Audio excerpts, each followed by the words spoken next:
The Air New Zealand Cup's coming up quick. How do you like the look of the draw for the Turbos and having a few more night games this year?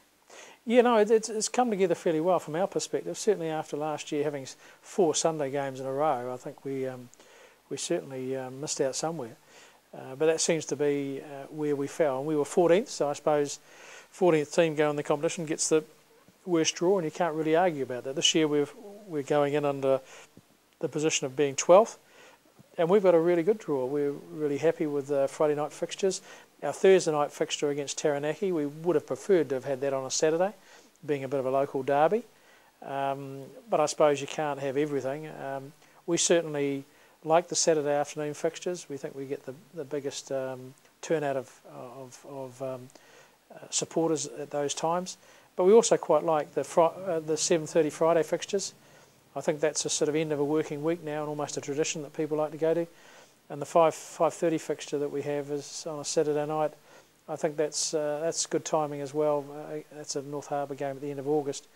And 5:30 is a good time for us. It's people can work in the garden or whatever and come along. And so we're really happy with the draw. I think the only thing that is a little bit skew-if that we want to see rectified the next couple of years is in the round robin you miss out on playing 3 teams. And that's just the nature of how many weeks we have. Unfortunately, we miss out on Otago, Hawke's Bay and Bay of Plenty. Now, we believe we would have beaten the majority of those teams, and we would have liked to have had a go against them as well.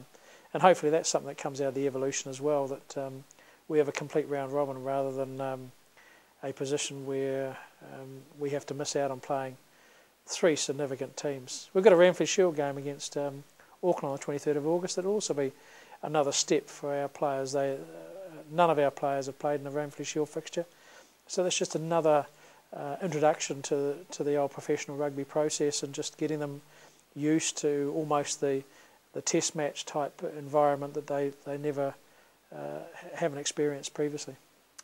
Higgins and other sponsors support a great deal of community sport. How does a sponsor benefit from a relationship with the union?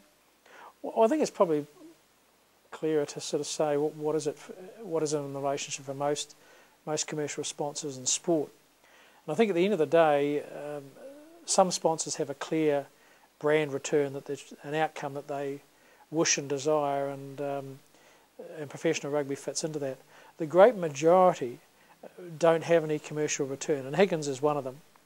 They basically feel a responsibility to the community. They feel a responsibility to making sure that our children have some vision that they can look forward with pathways in professional sport. They can make sure that the community feel good, because basically we can all go to work and go home from work and get on with our lives, but we have to have entertainment, and rugby now is entertainment.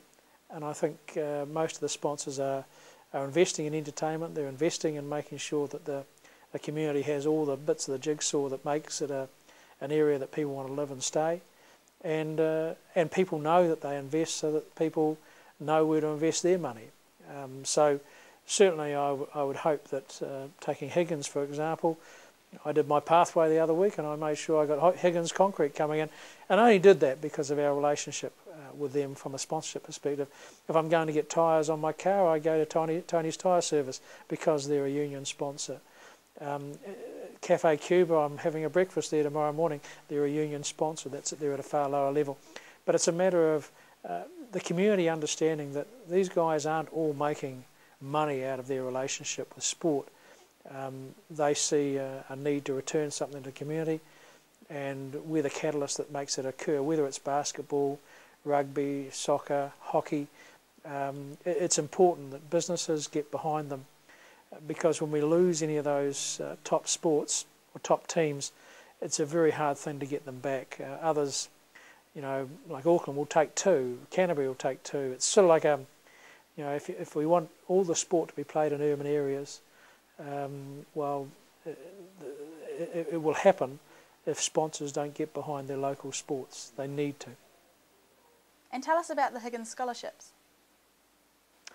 Yeah, they every year it's the Higgins scholarship is put up, and we have, I think this year we've got 6 players that have been awarded, and that's really to make sure that those guys can see the value in staying local. And it's not just in university fees. It could be UCOL, it could be an apprenticeship, it could be tools. So we're trying to make sure that we're not just focusing on the 20% who want to go to university or the 30% that want to go to Polytech.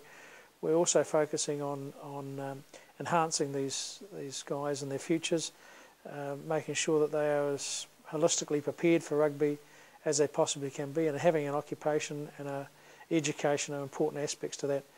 So the Higgins Scholarship is very important in making sure that these guys that are going to be part of the Turbos in the future are able to stay here, because a number of our other unions around the country are always coming in with offers for scholarships at whatever university. And this just puts us on a level playing field when we're talking to these guys, because they don't make big money, and something akin to what they get at that level is a bit like delivering newspapers for the year. They're never going to live off it. But having a scholarship perspective is really helpful in trying to make sure that these guys engage and stay here. So we're really appreciative of Pat and Kay for doing that. From a personal perspective, it's not just the Higgins group itself, it's them personally that's got behind that. If I just arrived in the Manawatu and wanted to get involved with rugby at any level, how would I go about it? Well, I think the easiest way is to go have a look at our website, because on the website it's got virtually every point of contact at every club and the union. So you can go in there, and it doesn't matter whether you want to be a referee or you're looking for a team to play for.